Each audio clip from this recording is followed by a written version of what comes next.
My Travel Project. Aujourd'hui je vais enfin voir les chutes d'Iguaçu parce que ça fait quand même presque 6 mois que j'habite au Brésil et j'y étais toujours pas allée. Du coup je vais passer 2 jours complets à Foz do Iguaçu, donc la ville en fait à côté des chutes d'Iguaçu.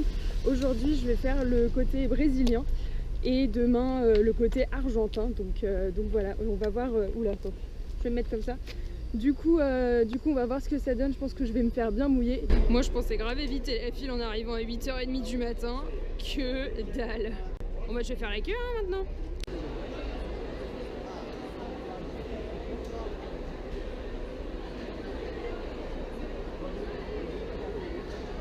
Bon, update, finalement j'ai pas fait la queue parce qu'il y a des bornes automatiques. Il y en a en fait dans la plupart des sites hyper touristiques du Brésil. Il y en a au Corcovado par exemple, et en fait il y a carrément personne qui passe ces bornes automatiques. Donc je vais à peu près m'économiser, je pense, 2 heures de file d'attente. Et là du coup je vais te montrer maintenant les vidéos que j'ai faites du premier point de vue en fait sur les chutes d'Iguaçu, et on continue. C'est tellement beau. Et de l'autre côté, tout là-bas en fait, bon là on voit pas trop sur la vidéo parce que je suis trop loin, mais il y a des pontons en fait, c'est du côté argentin. Magnifique. Il y a aussi des gens qui font le bateau là. Je pense qu'on va le faire aussi. Il y a ces bestioles là partout aussi. Bon apparemment c'est un bon vecteur de rage. Et du coup ils sont là et en fait ils attendent que tout le monde leur donne à manger. On le voit bien là avec l'arc-en-ciel.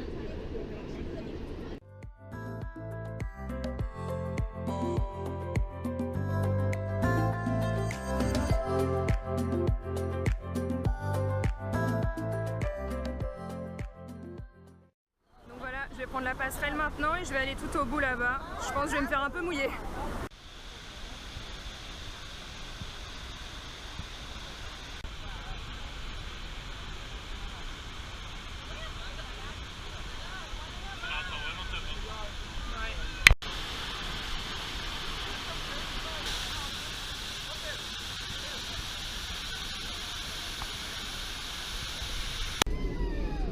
Bon, tu viens sur moi? Non. Allez. Non, il a pas envie de venir sur mon doigt. Du coup j'ai fini le chemin en fait qui permet d'aller jusqu'au bout en fait des chutes d'Iguaçu et d'aller sur l'espèce de promontoire en plein milieu des chutes. Forcément c'est super beau et tout ça, mais c'est vrai qu'il y a énormément de monde. Alors ensuite je sais que c'est touristique, mais je pense que je m'attendais quand même pas à autant de monde aussitôt en fait, parce que moi je suis arrivée à 8h30, j'ai essayé d'arriver le plus tôt possible pour justement éviter d'être avec trop de monde, et au final il y a quand même beaucoup de monde, donc voilà. Ensuite ça enlève rien à la beauté du lieu et au fait que c'est quand même hyper impressionnant. Moi qui ai déjà fait les chutes du Niagara aussi, c'est vrai que c'est pas du tout la même chose, parce que déjà c'est des chutes qui sont bien plus grosses ici et il y en a bien plus.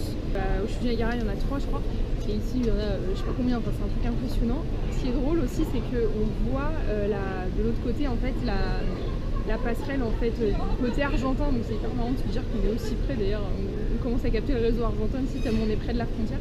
C'est vraiment cool, mais c'est vrai que ça se fait assez rapidement. Je pensais que ça prendrait un peu plus de temps aussi. Là on a fait 1h30.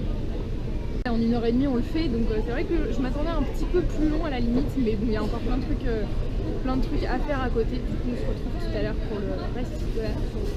Le deuxième stop de la journée c'est le Parque das Aves, donc en fait c'est un parc avec que des animaux, enfin des oiseaux. Donc oui, ils sont enfermés, mais en fait c'est pour un problème de conservation des oiseaux. Donc du coup il y a plusieurs serres différentes. Il y a aussi je traduis du portugais, du coup je vais dire de la merde, mais une zone de conservation où en fait ils s'occupent de protéger les espèces, et notamment par exemple de récupérer les bébés oiseaux abandonnés, ce genre de choses. Il y en a plein. Il y en a un juste là. Là pour le coup c'est en totale liberté, il n'y a pas du tout de serre. Okay. Donc il y en a un là et un autre juste derrière.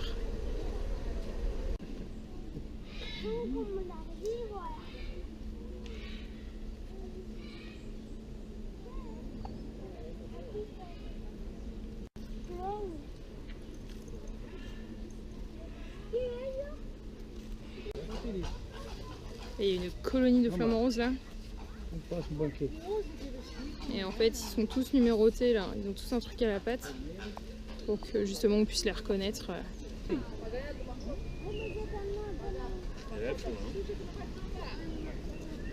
C'est impressionnant, ça va tellement pas vite. C'est la première fois que je veux une tortue. Elle est quand même grosse hein, par rapport à la taille de ma main.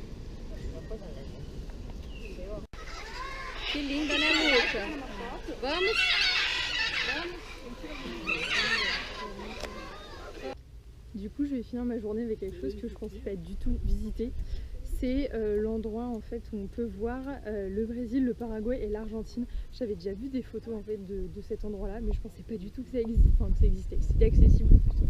On est arrivé, évidemment tout ici est très touristisé, donc forcément il y a un droit d'entrée, un parking et tout ça. Et donc là, c'est parti, je vais te montrer ça. Et je suis grave déçue.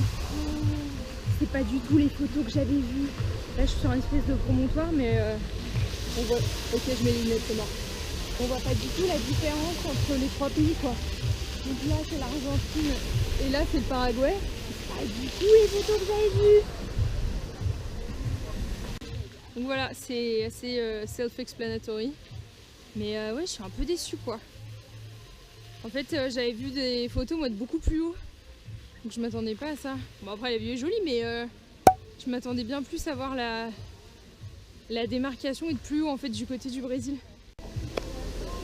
Bon en fait j'ai découvert le secret de ma déception parce que les photos que j'ai vues c'était très certainement ceux du côté argentin, ceux du côté paraguayen. Donc voilà, si tu viens à Foz do Iguaçu côté brésilien, ne va pas voir le Marco das Três Fronteiras du côté brésilien parce que je suis tellement déçue. On arrive en Argentine aujourd'hui pour aller voir le côté argentin des chutes. On va passer la frontière. Hello à tous, donc deuxième jour aujourd'hui aux chutes d'Iguaçu. Donc tu as dû voir le plan juste avant, on vient de passer la frontière argentine. C'est un peu bizarre de passer d'un pays à l'autre comme ça. Du coup je vais faire le côté argentin des chutes aujourd'hui. Apparemment il y a vraiment que ça à faire, mais s'il y a que ça à faire on va rester 2 heures sur place. Donc j'espère qu'on trouvera quand même autre chose.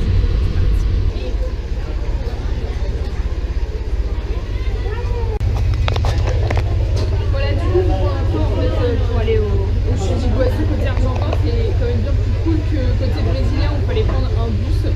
Là ça fait plus typique.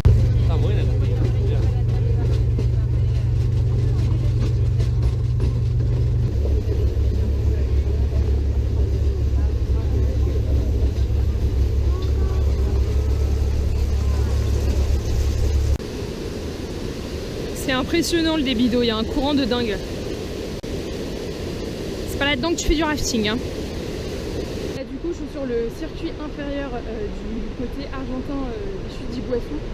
En fait ce qui est super cool pour l'instant c'est que de 1 il n'y a personne, de 2 il y a énormément de chemins qui se font à pied. En fait je pense qu'il y a beaucoup moins de monde aujourd'hui tout simplement parce qu'on est lundi, hier c'était dimanche et que bah forcément du coup le dimanche les gens en profitent pour sortir. Pourtant c'est le pont du 1er mai mais il y a moins de monde donc ça c'est super cool. Je fais exactement le même trajet qu'hier en fait, juste de l'autre côté de la rivière, donc ça c'est vraiment cool. Il y a énormément de chemins, il y a énormément de choses à faire. En fait je trouve ça bien plus facile pour apprécier les chutes et tout ça parce qu'il y a vraiment sur le chemin, j'ai vite fait filmer la foule mais c'était impossible de passer parfois, les gens se laissaient pas passer, limite ils se marchaient dessus. Bon ensuite je fais partie de la foule aussi donc je sais que je suis un peu responsable de ça. Oh, ok, on va aller voir parce que là je viens d'arriver sur le promontoire en fait du circuit inférieur. Et on a une vue sur toutes les chutes d'Iguaçu et franchement c'est magnifique. C'est impressionnant. C'est dingue parce que donc là forcément il y a un énorme débit d'eau. Et dès qu'on regarde un peu plus en bas donc de ce côté-là, il y a presque plus de courant, il y a une petite plage là.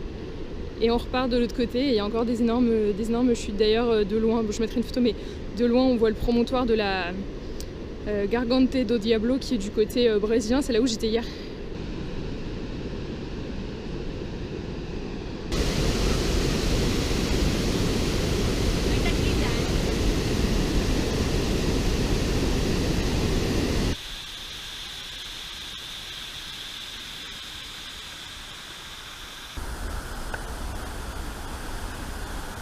Du côté brésilien, il y a des chutes cachées un peu entre guillemets. enfin qui font pas partie du gros complexe de chute qu'on a vu juste avant. En même temps, il y a à peu près 275 chutes en tout, hein, donc bon, il y a de quoi faire.